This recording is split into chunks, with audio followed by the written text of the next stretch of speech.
इस मूवी में हमें बताया गया है कि किस तरह साइबरट्रॉन नाम का एक प्लेनेट जहाँ पे बहुत सारे ट्रांसफॉर्मर रहा करते हैं, उन्हीं ट्रांसफॉर्मर में से हम एक ट्रांसफॉर्मर को देखते हैं जिसका नाम ओराइन पेक्स था। ओराइन पेक्स एक आम सी जिंदगी जिया करता था। वह इस प्लेनेट पर बाकी माइनर वर्कर्स की तरह एनर्जोन की माइनिंग किया करता था। पर कैसे ओराइन बेक ऑप्टिमस प्राइम बनता है, तो क्या है कहानी ओराइन पेक्स की? आओ आज हम इस मूवी को जानते हैं। मैं हूं नरेटर साहिर और यह मूवी है ट्रांसफॉर्मर 1 की। तो कहानी शुरू करते हैं दोस्तों। कहानी की शुरुआत में हम साइबरट्रॉन नाम के प्लेनेट को देखते हैं जहाँ पे बहुत सी इमारतें थी और उन्हीं इमारतों में से एक पर ओराइन पेक्स नाम का ट्रांसफॉर्मर चल रहा था। उस बिल्डिंग पर साइबरट्रॉन का सारा आर्काइव रखा हुआ था, मतलब कि वहाँ पर साइबरट्रॉन की सारी जानकारी रखी हुई थी। ओराइन बेक अपने ग्रह के बारे में और जानने के लिए उस आर्काइव में घुस जाता है जहां उसे कुछ प्रोजेक्टर ड्राइव मिलती है। वह उन्हें जब चालू करता है तो प्रोजेक्टर में हमें यह दिखाया जाता है कि साइबरट्रॉन का जन्म कैसे हुआ। दरअसल आज से कुछ सौ साल पहले ट्रांसफॉर्मर्स के लीडर प्राइम्स ने अपने लोगों के लिए खुद का बलिदान दिया और उन्होंने अपने आप को साइबरट्रॉन नाम के प्लेनेट में बदल लिया। और इस प्लेनेट पर सबसे पहले प्राइमस ने ट्रांसफॉर्मर्स को पैदा किया, जिन्हें प्राइम्स कहा गया। वह सबसे शक्तिशाली ट्रांसफॉर्मर थे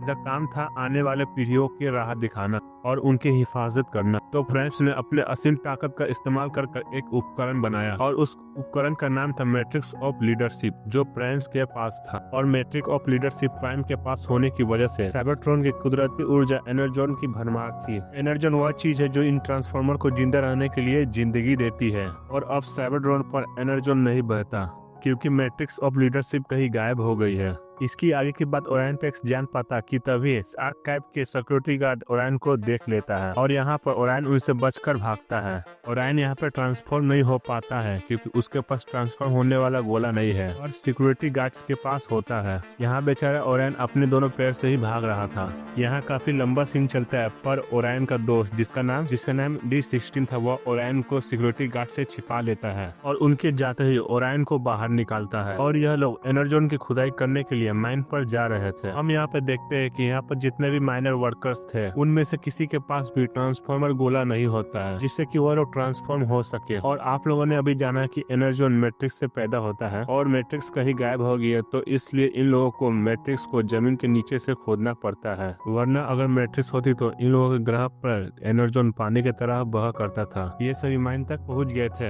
ये माइन से होते हुए जेक पैक लगाकर आगे बढ़ रहे होते हैं जहाँ पर इन्हें खुदाई करना था। ये वहाँ तक पहुंच जाते हैं। ओराइन को दोस्त डी और बाकी लोगों को यहाँ पर एक लड़की लीड कर रही होती है जिसका नाम एलिटा 1 था। वह हमें बताती है कि किस तरह से ड्रिलिंग करना है। अब यहाँ पे ड्रिलिंग का काम चालू हो जाता है। यह काफी सारा एनर्जोन ड्रिल कर रहे होते हैं और तभी अचानक एनर्जोन की माइन पर ब्लास्ट होने लगता है, जिसकी वजह से एलिटा 1 उस माइन से सारे वर्करों को बाहर निकलने के लिए कहती है। सभी जल्दबाजी में उस माइन से बाहर निकल रहे होते हैं और यहाँ पर जेस नाम का ट्रांसफॉर्मर उस माइन के पत्थर के नीचे दब जाता है। यहाँ पर ओराइन उस वर्कर को ऐसे ही छोड़कर नहीं जाना चाहता है। ओराइन उस वर्कर की मदद कर रहा होता है। इस काम पर ओराइन का बेस्ट फ्रेंड डी भी रात में उसकी मदद कर रहा होता है। वह किसी तरह जेस नाम की उस ट्रांसफॉर्मर को बचा लेता है और माइन को बंद होने से पहले ही बाहर निकल जाता है। पर माइन की धंसने की वजह से उन वर्करों ने जितना भी एनर्जोन निकाला वह पूरा उस माइन के साथ दब चुका होता है। इसकी वजह से एलिटा 1 को डार्क वेग, जो कि एलिटा 1 का सीनियर था इस माइन पर, उसे इस काम से निकाल देता है।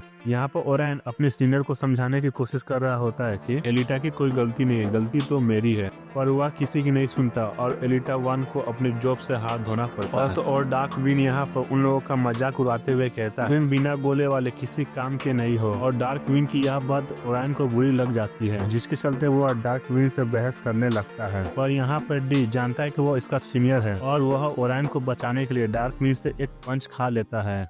इसके बाद यह लोग अपने हेडक्वार्टर में पहुंच जाते हैं जहां पर सारे माइनर वर्कर रहा करते थे। ओराइन अपने दोस्त डी से कहता है कि हमें लोग कुछ नहीं समझते हैं, इससे तुम्हें कुछ फर्क नहीं पड़ता। ओराइन हमेशा से अपने आप को साबित करना चाहता था, वह इसके लिए मौके ढूंढता रहता है। तभी अचानक से यहाँ पर एक अलार्म बजता है। इस आइकॉन सिटी में सेंटिनल प्राइम का लाइव टेलीकास्ट हो रहा होता है। वह अपने लोगों से बात कर रहे होते हैं। सारे ट्रांसफॉर्मर सेंटिनल प्राइम की काफी इज्जत किया करते थे और डी उनकी बहुत ज्यादा ही इज्जत करता था। ओराइन को लगता है कि सेंटिनल प्राइम जो कि साइबरट्रॉन की सतह पर गए थे मैट्रिक्स ऑफ लीडरशिप को ढूंढने, वह उन्हें मिल गया होगा। दरअसल मैट्रिक्स ऑफ लीडरशिप जब से खोई है, सारे ट्रांसफॉर्मर साइबरट्रॉन की सतह पर नहीं रहते हैं, वह जमीन के नीचे रहते हैं। यहाँ सेंटिनल प्राइम काफी दुख भरी आवाज में कहते हैं कि इस बार भी मैं मैट्रिक्स ऑफ लीडरशिप को नहीं ढूंढ पाया, और वो यहाँ अपने लोगों को यह दिलासा देते हैं कि मैट्रिक्स ऑफ लीडरशिप को ढूंढ लूंगा, जिससे कि सतह पर फिर से एनर्जोन बहने लगेगा। वह सेंटिनल प्राइम होने के साथ साथ एक अच्छे लीडर भी थे और जानते थे कि वर्कर्स काफी दिनों से काम कर रहे होते हैं। इसकी वजह से एक दिन की उनको छुट्टी मिलती है और वह यहाँ पर एक रेस की ऐलान कर रहे होते हैं कि होने वाली थी आयाकोन 5000, जिसमें जो ट्रांसफॉर्म हो सकते थे उनके बीच एक रेस होगी। इस बात को सुनकर पूरे आयाकोन सिटी झूम उठती है और इस रेस का नाम सुनकर ओरायन कुछ सोचने लगता है। और जब रात होते ही सारे वर्कर्स सो जाते हैं तो ओरायन उठता है और अपने दोस्त डी को एक आइडिया बताता है। वो अपने दोस्त डी से कहता है कि सोच अगर हम आइकॉन 5000 रेस पे हिस्सा ले तो, पर यह बार डी को मजाक लग रहा होता है।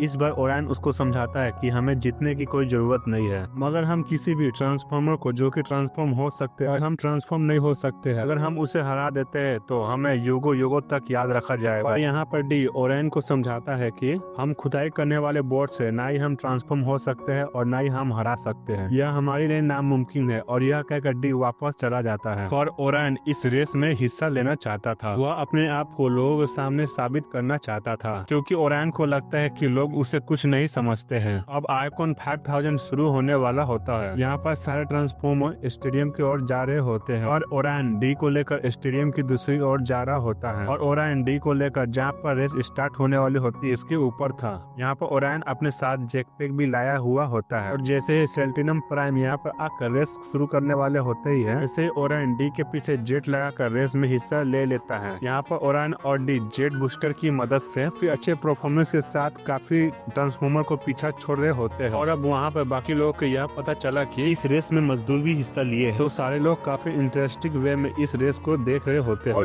इन लोगों में सेंटिनल प्राइम भी शामिल थे। यह रेस आसान नहीं होनी थी। इस रेस को चैलेंजिंग बनाने के लिए रेस पे कई जगहों पर रुकावटें हुआ करती थी, जो कि रेसर्स लोग को परखने का काम करती थी। ओरायन और डी मिलकर इस रेस को कंप्लीट कर रहे होते हैं, तो इसलिए उन्हें वह रुकावटें नहीं रोक पा रही थी। यहाँ पर ओरायन और डी एक दूसरे को मदद करते हुए काफी अच्छा परफॉर्म कर रहे होते हैं, पर उनके जेटपैक खत्म हो जाते हैं और वह सबसे पीछे रह चुके थे। पर यहाँ पर ओरायन एक बूस्टर को देखता है और अब वह दोनों इस बूस्टर की मदद से सारे रेसरों को पीछे छोड़कर सबसे आगे आ जाते हैं और वह बस रेस को फिनिश करने वाले ही होते हैं। तभी एक ट्रांसफॉर्मर डी को टक्कर मार देता है और यहाँ पर ओरायन डी के बिना इस रेस को कंप्लीट नहीं करना चाहता है। वो अपने दोस्त को उठाकर धीरे धीरे आगे बढ़ रहा होता है। इतने में सारे ट्रांसफॉर्मर्स इस रेस को फिनिश कर देते हैं। यहाँ डी और ओरायन का नंबर ही नहीं लग पाता है और रेस खत्म हो जाती है। ओरायन और डी डॉक्टर रेजिट के हॉस्पिटल में थे। यहाँ पर डी ओरायन की इस आइडिया पे भड़क जाता है। डी को लगता है कि अब उसे इस नौकरी से निकाल दिया जाएगा। तभी सरप्राइजली उन दोनों से मिलने सेंटिनल प्राइम आते हैं।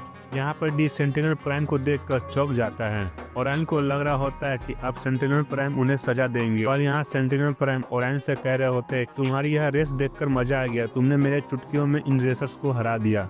यह बात सुनकर ओरायन और D16 काफी खुश हो रहे होते हैं। सेंटिनल प्राइम D16 और ओरायन को इनाम के तौर पर अपनी पर्सनल सर्विस एंड फैसिलिटी में ले जाना चाहता है और वह इतना कहकर वहाँ से चले जाते हैं।